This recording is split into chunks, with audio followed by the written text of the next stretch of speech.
UTRGV-TV is brought to you in part by RL Photography and Films.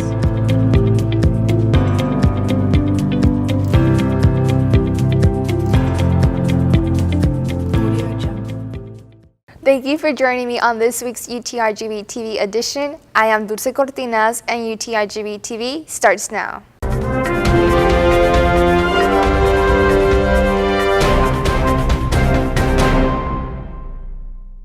On this week's top story, Survivor Day is a day in which people affected by suicide gather to find comfort and share the stories of healing and hope. Our reporter Aisha Palma has more.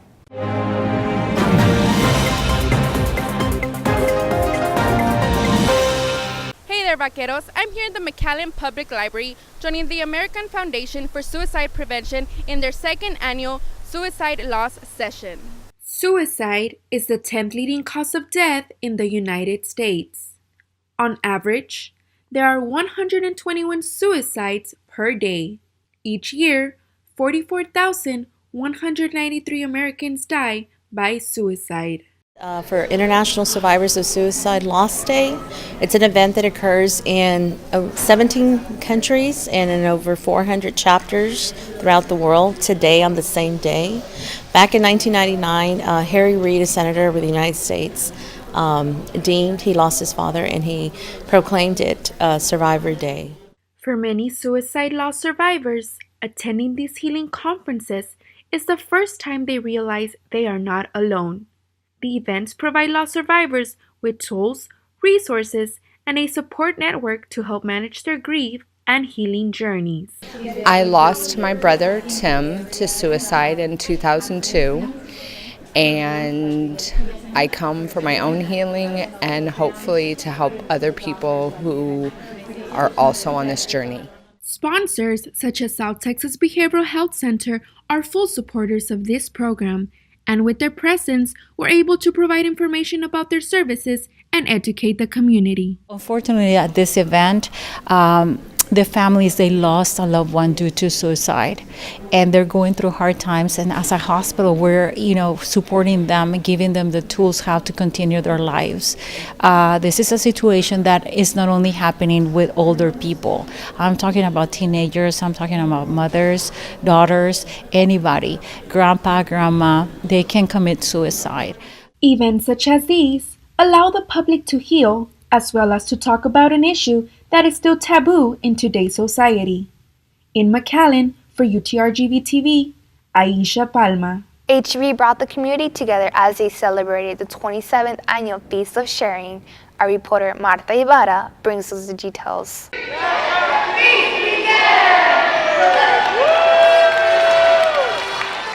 With the holiday season upon us, HEB is giving back to the community with their annual Feast of Sharing. Throughout November and December, HEB organizes these celebrations all over the state of Texas.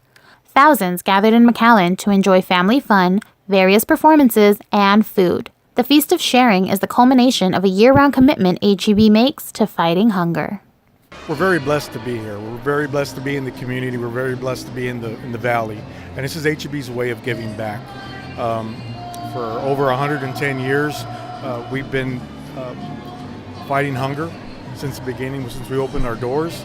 And this started as part of the hunger prevention program, but it's really evolved into a whole community. We want everybody to come to the table and join us and start the holiday celebration in a grand way. And for us to be able to give back in this capacity, it just feels so good for us.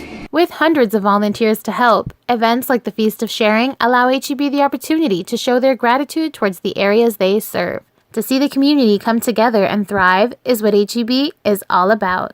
We come and we help the community, we serve the community. We just show them that they are special to us. We have this saying in HEB, people matter, and they truly do matter. They matter to us, the children, the elderly, adults, teenagers. So we just love serving them. Whether it may be at our store locations or at events like this, we just love to show them that they are important. They're important to us, and they really make a difference to us. And I hope we make a difference to them. Over 9,000 people came together to make McAllen's Feast of Sharing a success. And it's not only HEB that's grateful, but the community as well. HEB, we love you. You've been so good to us. How can we thank you by being here? Thank you so much, and I come every year. I love HEB. In McAllen, for UTRGV-TV, Martha Ibarra. At this time of the year, Americans register for turkey trots, but this year, the McAllen Parks and Recreation is hosting the Tiny 2K Turkey Trot exclusively for children. Our reporter Kenya Gomez has more. With Thanksgiving approaching, Las Palmas Community Center is hosting their 5th annual Tiny Turkey Trot, where children ages 2 to 7 were able to join in a 2K. Entire families gather to celebrate Thanksgiving on a sunny Saturday morning. More than 100 runners hit the track to complete the annual Tiny 2K Turkey Trot. Parks and Recreation is here to serve the community. That's what we love to do. We love to do these events. From start to finish, parents accompanied their children for support. Belen ran the 2K for kids. I showed up as her biggest fan. Raffle prizes and a medal for every single participant were awarded at the completion of the 2K. For UTRGV-TV, I am Kenya Gomez. With the holiday season approaching, our university is preparing to save money and lower energy consumption. Our reporter Juliana Quiroz explains. The amount of electricity we use on campus can go unnoticed after printing in a computer lab, buying from the vending machines, and leaving the lights on in our classrooms. Of course, this is the main part of the campus. Oscar Villarreal, the director of campus facilities operations in the Edinburgh campus, says that for the 2017 fiscal year, the total energy or electricity cost for UTRGV was $6.3 million. I'm actually the chairperson for the Energy Conservation Committee. And basically what we ended up doing is putting a team together that could come up with ideas and come up with. Villarreal says that the energy conservation initiatives were developed as an opportunity with the holiday season approaching in an effort to lower energy consumption and save money. Rick Anderson, the executive vice president for finance and administration, initiated the energy conservation campaign, engaging both students and faculty for the first time. Our overall budget's just shy of $10 million for utilities out of a $500 million budget. So roughly 2% of our money goes to producing and distributing electricity throughout campus. So anything we can do. Anderson says that the efforts to conserve those $10 million through these initiatives would be allocated for the use of construction or renovation, faculty salaries, or other purposes in the classroom. Villarreal says that if everyone participates in the energy conservation initiatives by performing small tasks like turning off lights and computers, unplugging our devices, and adjusting the temperature on the thermostat, we are all bound to make a great impact and lower the energy costs. In Edinburgh for UTRGV-TV, I'm Juliana Quiroz. UTRGV artists and musicians showcasing the work at this weekend's Subculture Feel the Bead. Our reporter Margarita Muniz brings us the fun details. That's right, Dulce. I'm here at downtown Bronzeville, where many UTRGV students and student organizations came together to showcase their talents and artwork to the community. Let's check it out for some more.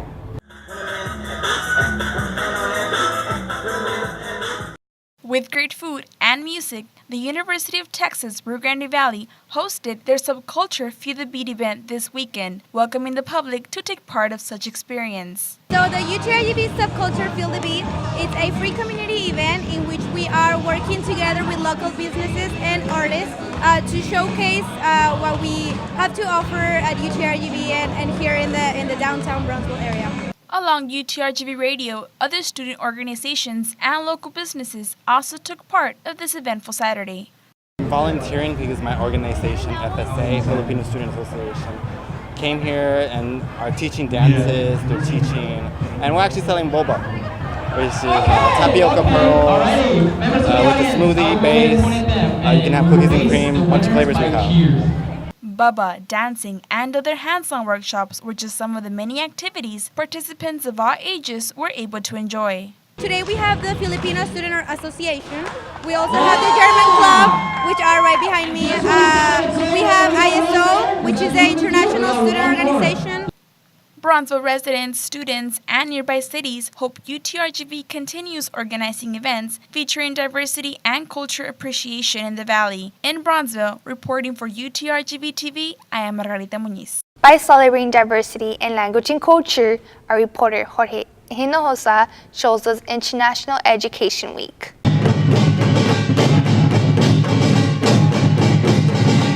The UTRGV Office of Global Engagement, along with the UTRGV International Programs and Partnerships at the Edinburgh campus, hosted the International Education Week, where activities celebrating language and culture were showcased for students to enjoy. Each day had a different cultural approach, including a Middle Eastern exhibition, Multilingual Fest, a Language Institute World Expo, and much more. Art showcasing different countries and cultures were presented to UTRGV students, including writing your name in Arabic and playing loteria.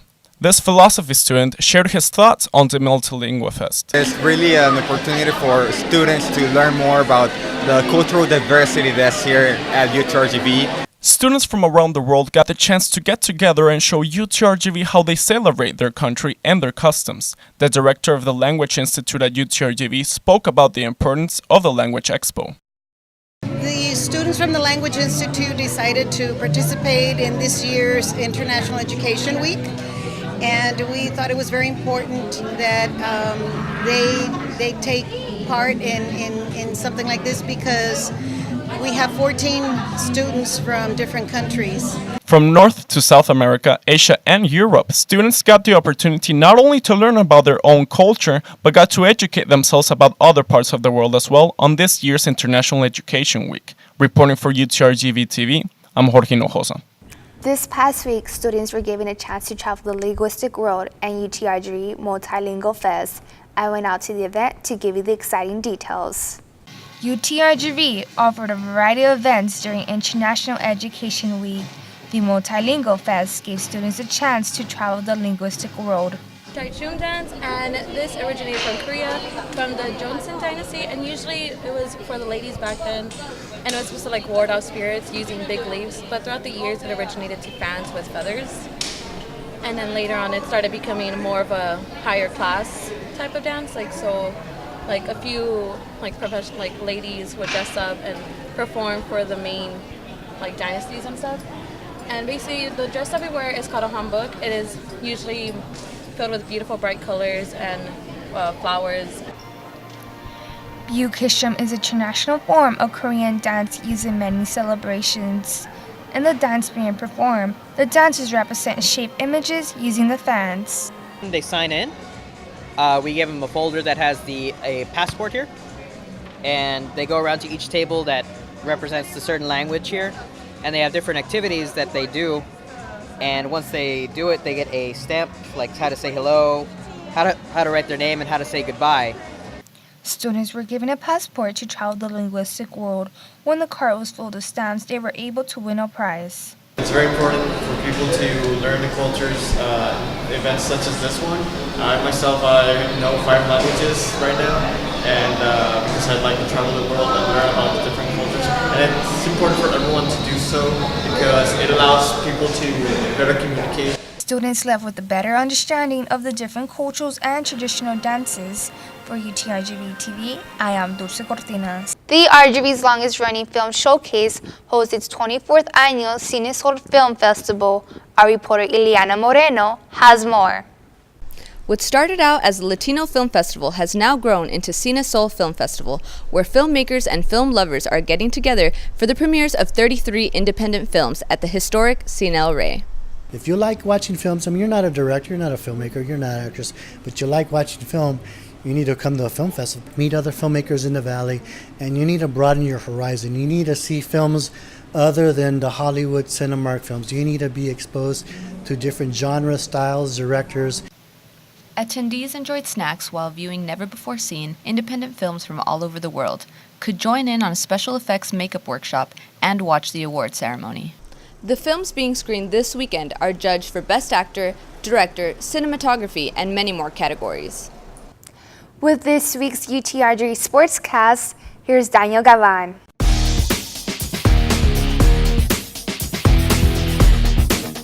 How's it going, everybody? My name is Daniel Gavan. This is the 27th time that I've recorded this video. Shout out to my cameraman, Nathaniel Puente, UTRGV radio station manager, for being my cameraman. Now, it is a big week in sports. Before we get into this, it's important to ask yourself, what did you touch? Well, whatever you touched, it's important to use hand sanitizer. I use it 42 times a day. Shout out to Jackie Robinson. Now, and this week in sports was big. You had Martin Truex Jr. winning the NASCAR championship.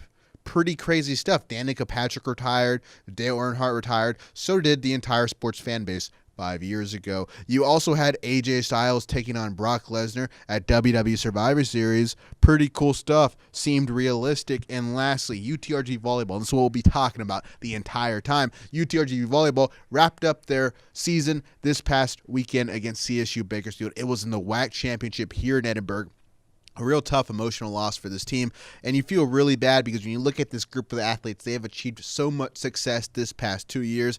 All that success was evident when you walked into the UTRG Fieldhouse for the semifinal matchup against Utah Valley and the championship matchup against CSU Bakersfield, and you looked across all the stands. They were completely filled up. It was super loud. It was like, oh my goodness. This is what it's like if you go to a real college with a real sports fan base. That's what it felt like. I'm like, oh my goodness, am I at UT without the next three initials in the acronym? That's what it felt like. That's what UTRG Volleyball created. Because of the fact that they won the conference championship last year, because they were undefeated at home in the regular season, because they set themselves up as the number 2 seed, Edinburgh showed up. It was a special moment, and I must say that this was undoubtedly one of the top sporting moments I've ever seen out of a college down here in the Rio Grande Valley. So the whole team should be proud of themselves. On the semifinal game, UTRGV took on a really tough Utah Valley team. They won 3-1. Ragni Sten-Knudsen had a career high in kills. She was phenomenal on offense again. Career high in kills. Shout out to Charles Manson. Then you had Dubravka Vukoya. She had 60 assists. Bojana Mitrovic, a team leader, was super effective, and they beat Utah Valley. Then against CSU Bakersfield, the team was tough. There were a lot of back and forth sets early. UTRGV ultimately lost. And that was the last game in the career of senior right side hitter Bojana Mitrovic. And oh my goodness, Bojana Mitrovic is undoubtedly one of the, if not the greatest UTRGV athletes of all time. Honestly, you could do a top 4 list of greatest UTRGV athletes, and 2 of them or 3 of them may in fact be UTRGV volleyball players. That's kind of how good this program is when you take into account the success they've had at the Division I level in a solid volleyball conference. So shout out to Bojana Mitrovic. Again, when I first came here to UTPA, when it was UTPA, the following year, Bojana came over as a sophomore, and immediately, by the way she would just destroy the balls on her attacks on offense, you could tell that she was a special player, a different kind of player. And Coach Todd Lowry has continued to bring on more and more athletes. And as you look today at how deep and how great that team is and what you expect them in the future, it kind of all started when Bojana Mitrovic came here. So shout out to Bojana, one of the great UTRGV athletes of all time, and certainly a leader on and off the field. That does it for this week's Sportscast. Next week, I will be covering what happened in America when we started Thanksgiving. Pretty grim stuff. Reporting for UTRGV-TV, I'm Daniel Gavan. And that's all we have for you today. But remember, if you know someone in the UTRG family who's making a change on campus or in the community, or you have a story you would like for us to know about, you could contact us through our social media or email us at utrgvtv@gmail.com. We have UTRGV and community news every week. See you next time.